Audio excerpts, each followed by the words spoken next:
There is a question people ask in a very particular way. They do not ask it in Bible studies. They do not raise a hand in church and ask it out loud. They ask it quietly in a hospital corridor at 2 in the morning or in a car in the parking lot after a funeral when there is finally no one left to be strong for. Will I know them? Not will I go to heaven. Not is heaven real. Something smaller and far more personal than that. When I get there, will I know my mother? Will she know me? It feels like a selfish question. That is why it is whispered. We have been taught that heaven is about seeing God, and it is. And so a part of us suspects that wanting to see a particular face again is a lesser thing, a distraction, something we should be embarrassed to want. So people carry the question for years and never say it. Today we are going to say it out loud, and we are going to take it to Scripture, and we are going to see that the Bible is far less silent on this than most of us have been told. Here is what we will do. We will look at 4 moments in Scripture where someone meets a person who has already died, and we will ask a simple question of each one. Did they know who they were looking at? Then we will look honestly at the verse that seems to argue the other way, because it deserves an honest hearing rather than a quick answer. And then we will look at what the resurrection body actually is, according to the man who wrote more about it than anyone else. We begin with a king and a week that broke him. David's infant son is dying, and Scripture describes something that the people around him cannot understand. For 7 days he refuses to eat. He lies on the ground all night. His servants are frightened of him. And then the child dies. And the servants are afraid to tell him, because if this is how he grieved while there was still hope, what will he do now? They whisper among themselves, and David sees it, and he asks directly, "Is the child dead?" And they said, "He is dead." Then David arose from the earth and washed and anointed himself and changed his apparel and came into the house of the Lord and worshipped. Then he came to his own house, and when he required, they set bread before him, and he did eat. He gets up, he washes, he worships, he eats. His servants are bewildered. They ask him why. And his answer is one of the most quietly staggering sentences in the Old Testament. "But now he is dead, wherefore should I fast? Can I bring him back again?" And then this, "I shall go to him, but he shall not return to me. I shall go to him, not I shall go to a place, not I shall go to heaven. I shall go to him, a person, someone who is somewhere and who can be gone to." David had never heard his son speak. The child was days old and had no name recorded in Scripture. And yet the king of Israel comforted himself, on the worst morning of his life, with the certainty that this was not the end of the relationship. Notice what David does not say, because it matters. He does not say the child is in a better place, in the way we often say it as a way of closing a subject. He does not say time will heal it. He says a reunion is coming and I will be the one traveling. That sentence only makes sense if 2 things are true: that the child still exists as himself, and that David will still exist as himself, and that the 2 of them will be able to find each other. That is our first witness. Let us go to the second. Centuries later, 3 fishermen climb a mountain with Jesus, and something happens to them that they will spend the rest of their lives trying to describe. "And was transfigured before them, and his face did shine as the sun, and his raiment was white as the light."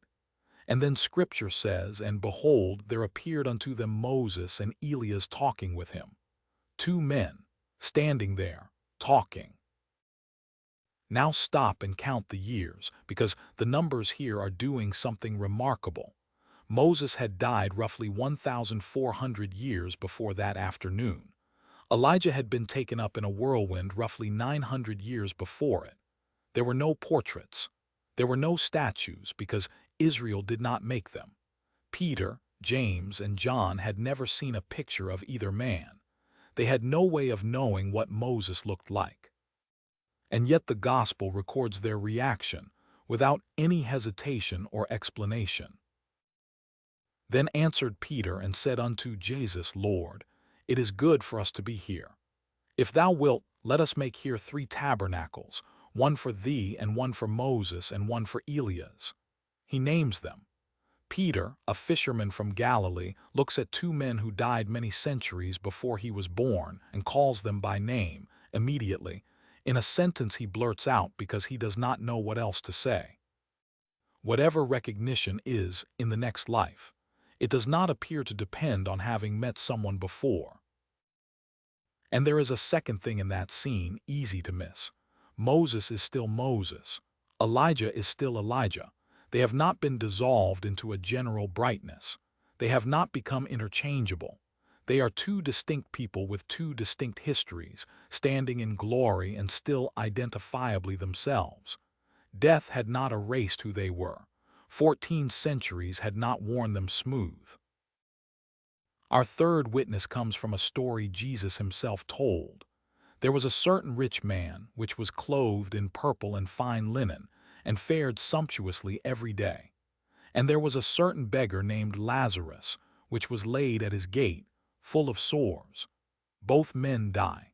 And what follows is the most detailed picture of conscious existence after death that Jesus ever gave us.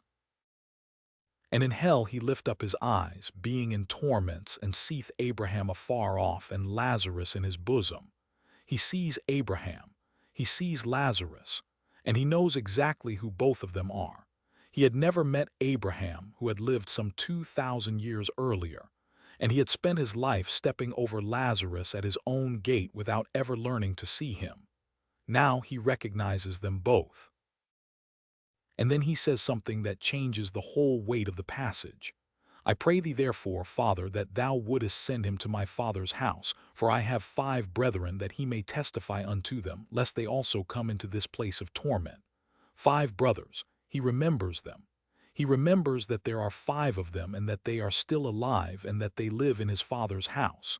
Memory survived, identity survived, family survived, even there. And there is a fourth account, stranger than the others, and it appears in the book of 1 Samuel. King Saul, abandoned by God and terrified on the eve of battle, goes to a woman at Endor and asks her to bring up the prophet Samuel, who is dead. What happens next frightens the woman so badly that she cries out, and Saul asks her what she sees. And the king said unto her, What form is he of? And she said, An old man cometh up, and he is covered with a mantle. And Saul perceived that it was Samuel, an old man, in a mantle. Samuel is still recognizably himself, down to his age and his clothing. And Saul, who had known him in life, perceives who it is from the description alone. Whatever we make of that dark chapter, and it is a dark chapter, the text assumes without argument that a person who has died is still that same person. So let us count what we have. David expecting to go to a specific someone. Peter naming 2 men dead for 1,000 years. A rich man recognizing a beggar he had ignored and a patriarch he had never met. And Saul identifying a prophet by his mantle and his years. 4 passages from 4 different eras in 4 different genres of scripture. Not one of them argues the point. All of them simply assume it. That is often how the Bible teaches its deepest things. Not by declaring them, but by building everything else on top of them. But now we have to be honest, because there is a verse that people raise at this exact point in the conversation, and it deserves a real answer rather than a comfortable one. The Sadducees come to Jesus with a trap. A woman marries 7 brothers in turn as each one dies. Whose wife will she be in the resurrection? And Jesus answers, For in the resurrection they neither marry nor are given in marriage, but are as the angels of God in heaven. That verse has been used gently and often to tell grieving people that earthly relationships simply end at the grave, that your marriage, your family, all of it is left behind. So read it carefully. Jesus does not say there will be no relationship. He says there will be no marrying and no giving in marriage. Those are the 2 verbs. They describe the act of entering into a marriage and the practice of arranging one. He is answering a question about the institution and about a legal claim of ownership that the Sadducees were trying to trap him with.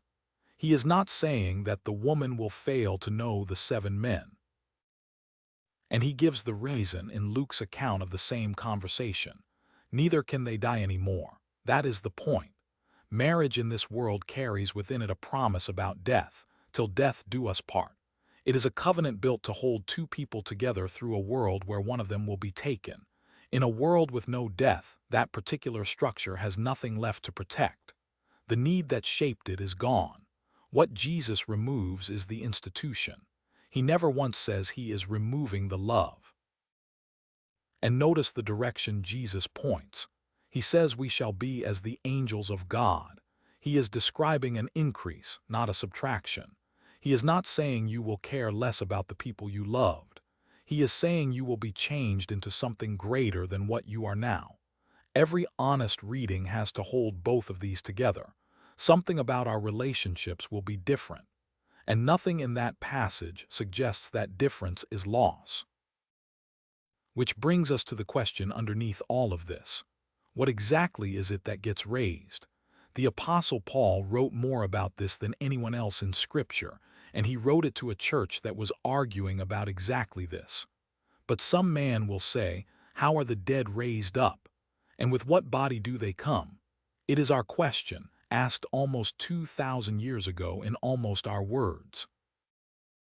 And Paul answers with a farmer's picture. That which thou sowest not that body that shall be, but bare grain, it may chance of wheat or of some other grain. But God giveth it a body as it hath pleased him.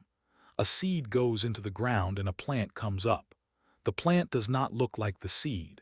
Nobody would guess one from the other. And yet there is no question that it is the same life. You do not plant wheat and harvest barley.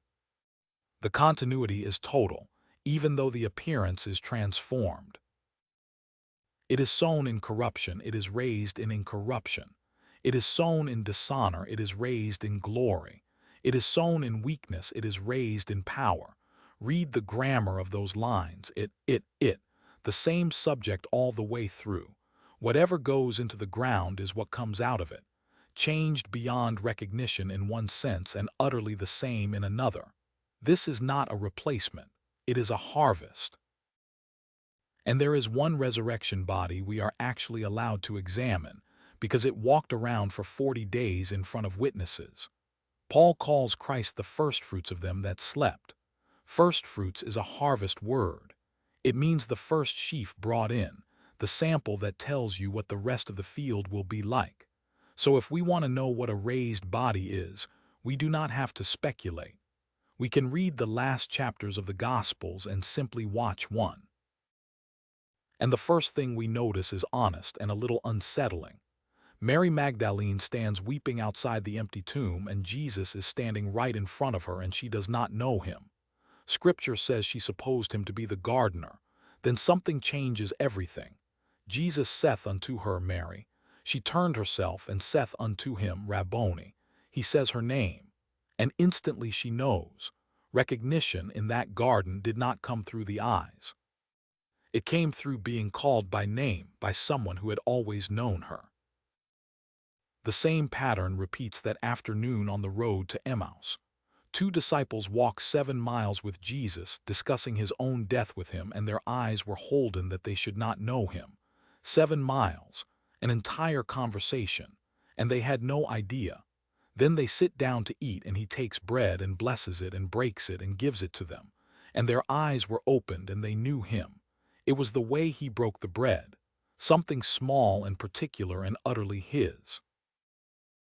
And then there is Thomas, who wanted proof and who got it. Then saith he to Thomas, Reach hither thy finger, and behold my hands, and reach hither thy hand, and thrust it into my side. Stop on that for a moment. The resurrection body of Jesus Christ still carries the wounds, glorified, deathless, passing through locked doors and still marked. His scars were not erased. They were kept, and they were the very thing that proved who he was. His history was not deleted in the resurrection. It was carried into it and honored. And he eats with them. He asks for food, and they give him a piece of a broiled fish and a honeycomb, and he took it and did eat before them. He built a fire on a beach and cooked breakfast for men who had abandoned him, and he called Peter aside and had a conversation Peter never forgot. So here is what the first fruits shows us. A body that is unmistakably physical and unmistakably changed. A person carrying his own memories, his own wounds, his own voice, his own habits of kindness. Not a ghost and not a stranger, himself. And then Paul writes a sentence about knowing, and it is aimed straight at our question. For now we see through a glass darkly, but then face to face. Now I know in part, but then shall I know even as also I am known. Then shall I know. Not then shall I forget. Not then will such things no longer matter. He promises an increase in knowing, and he measures it against the way God knows us, which is completely and by name. If recognition were going to be taken away, this is the verse where Paul would have said so. He says the opposite. There is one more passage, and it is the one Paul wrote specifically for people in grief. The church at Thessalonica was frightened. Believers among them had died, and they were afraid those people had somehow missed what was coming. But I would not have you to be ignorant, brethren, concerning them which are asleep, that ye sorrow not, even as others which have no hope. Notice he does not tell them to stop sorrowing. He tells them not to sorrow as those who have no hope. Grief is permitted here. Despair is what he is removing. And he describes what is coming. Then we which are alive and remain shall be caught up together with them in the clouds, to meet the Lord in the air, and so shall we ever be with the Lord, together with them. It would have been enough to say we shall be with the Lord. That is the greater thing, and Paul says it. But he says something else first, together with them. And then he tells the church what to do with that information. Wherefore comfort one another with these words. And at the very end of Scripture there is a promise that assumes we arrive still carrying something. And God shall wipe away all tears from their eyes, and there shall be no more death, neither sorrow, nor crying, neither shall there be any more pain, for the former things are passed away. Think about the shape of that promise. You do not wipe tears from a face that has never wept. That gesture only makes sense for someone who arrives remembering. It is the picture of a person being met, and known, and comforted about something specific. And there is one more image, and it is the one that has quietly held up more grieving believers than almost any other. The writer of Hebrews spends an entire chapter listing the faithful who have died. Abel, Noah, Abraham, Sarah, Moses, Rahab, men and women who, he says, all died in faith, not having received the promises but having seen them afar off. And then he opens the next chapter with this. Wherefore seeing we also are compassed about with so great a cloud of witnesses, let us lay aside every weight and the sin which doth so easily beset us, and let us run with patience the race that is set before us. A cloud of witnesses, compassed about. The word he chooses is the word for spectators in a stadium, and he places them all around us. He is not building a doctrine there, and we should not build one either. But the picture he reached for, when he wanted to give exhausted believers a reason to keep running, was a picture of people who have already finished, and who are still aware, and who are still ours. Now, honesty requires one more paragraph. Scripture does not tell us everything we want to know. It does not tell us what we will look like, or how old we will appear, or how the first meeting will go. It does not promise that our relationships will simply resume exactly as they were, and anyone who promises you that is going past what is written. What Scripture gives us is narrower than our curiosity and stronger than our fear. It gives us 4 accounts where the dead are known, a promise that we will know as we are known, and a reunion described with the words together with them. That is not everything, but it is not nothing. It is, in fact, quite a lot. So what do we take with us? 1. The question was never selfish. David asked it. Paul answered it in writing for grieving people on purpose. If God had considered it a small or unworthy thing to want, he would not have addressed it as often or as tenderly as he did. 2. You are not going to a place first. You are going to a person and finding others there. The center of heaven is Christ, And that is precisely why the rest of it holds together. Reunion is not a distraction from him. It is one of the things he purchased. 3. Nothing true is lost. The seed and the harvest are the same life. Whatever is genuinely yours, your love, your memory, the particular self that God called by name, is not discarded on the way. It is raised. If you are carrying an empty chair at your table tonight, this is not a promise that it stops hurting. It is a promise that the story is not finished, and that the last word about the people you love has not been spoken yet.